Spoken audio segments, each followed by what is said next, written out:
any attempt to impose a universal currency within the North American continent.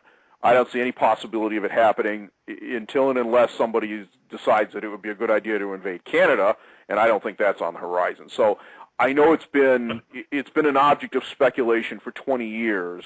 It goes back to when NAFTA was first proposed. The big error that people made was that Ross Perot, during the debates on NAFTA, talked about the giant sucking sound coming out of the South.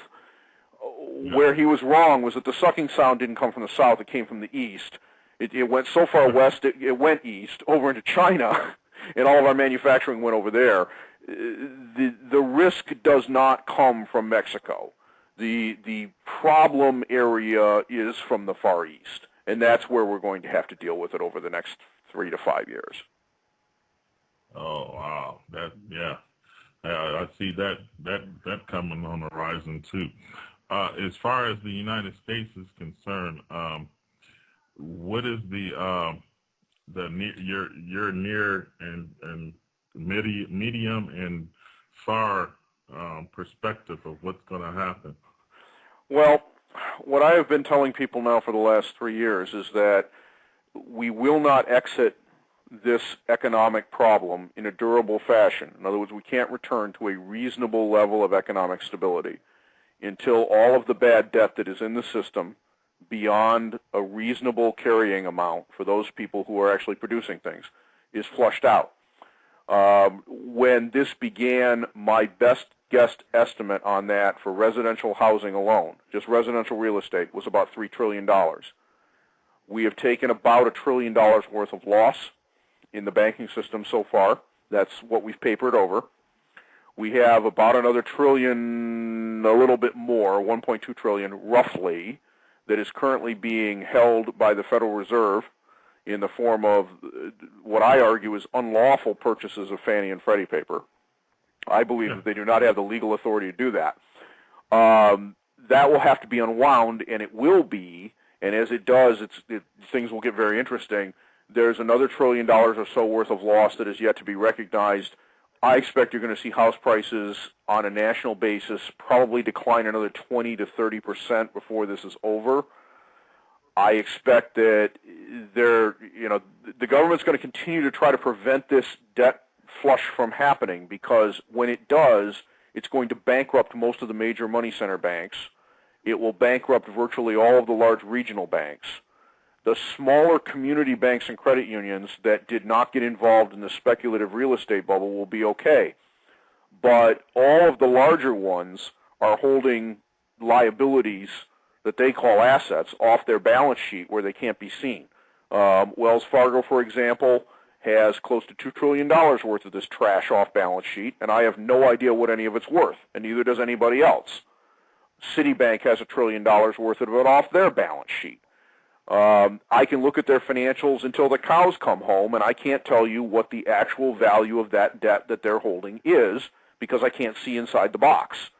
Now, it's entirely possible that it's all used toilet paper, and if that's the case, the collapse will be tremendous, and it will eventually occur because you can do all the machinations with your paperwork and your balance sheets and your quarterly reports, everything else that you want, but at the end of the day, you have to pay the electric bill with money.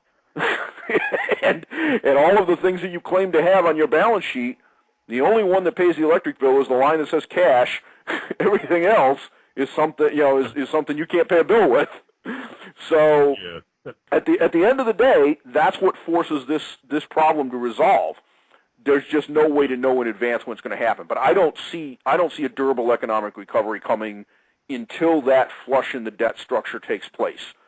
Once that happens, then we'll get the recovery, but not until then. Okay, I'm being sarcastic on this next one, but before President Obama was nominated for a Nobel Peace Prize, I'm just joking, and before he came into office, what would you have done before all the changed rhetoric?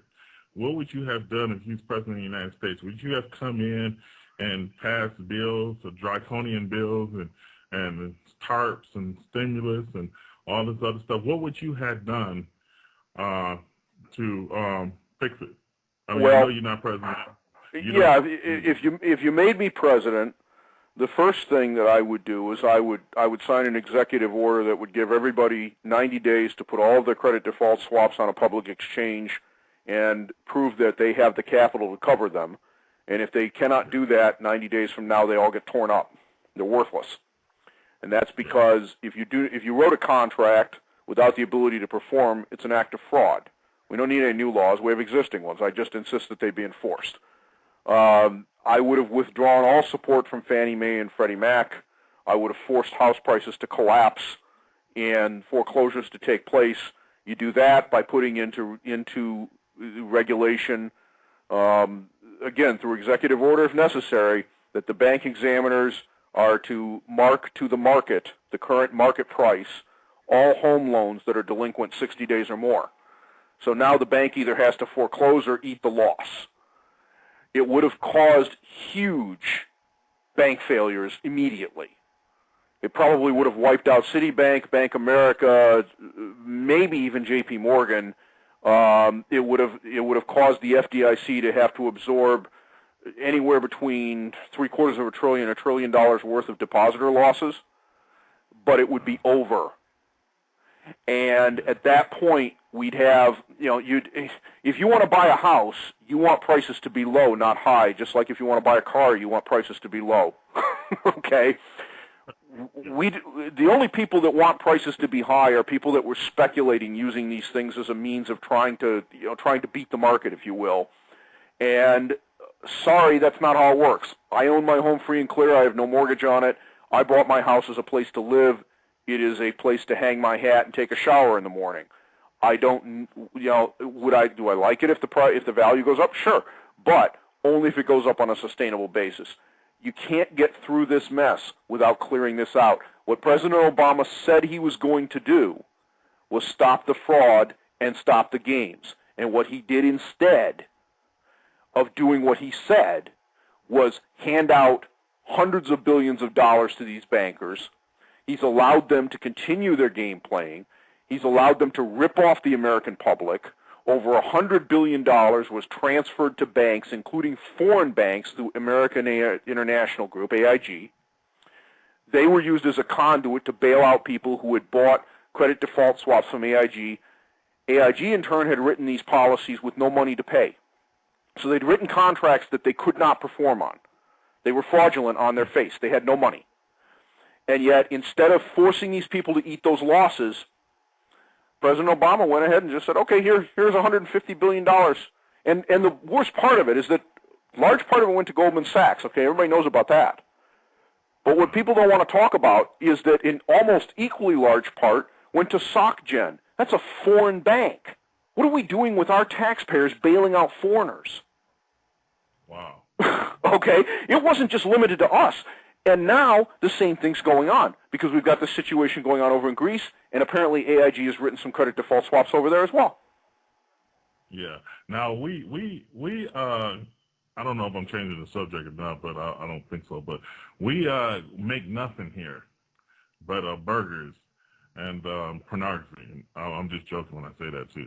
But if we made something and we were even in sort of a little bit like the people in the 20s and 30s who didn't have all this credit, would we be able to survive? Would we be in a better circumstances, you believe? I know it's a dumb question, but well, sure. Because here's the thing. Look, the production capacity that we had in this country hasn't gone away.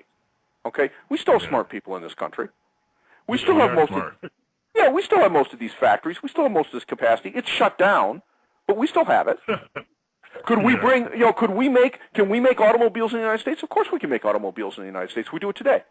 Okay? Can we make televisions in the United States? Yeah, it might take us a couple of years to get a factory up and running again, but we could do it. Do we need $30 DVD players from China? No, they could be $50. Okay?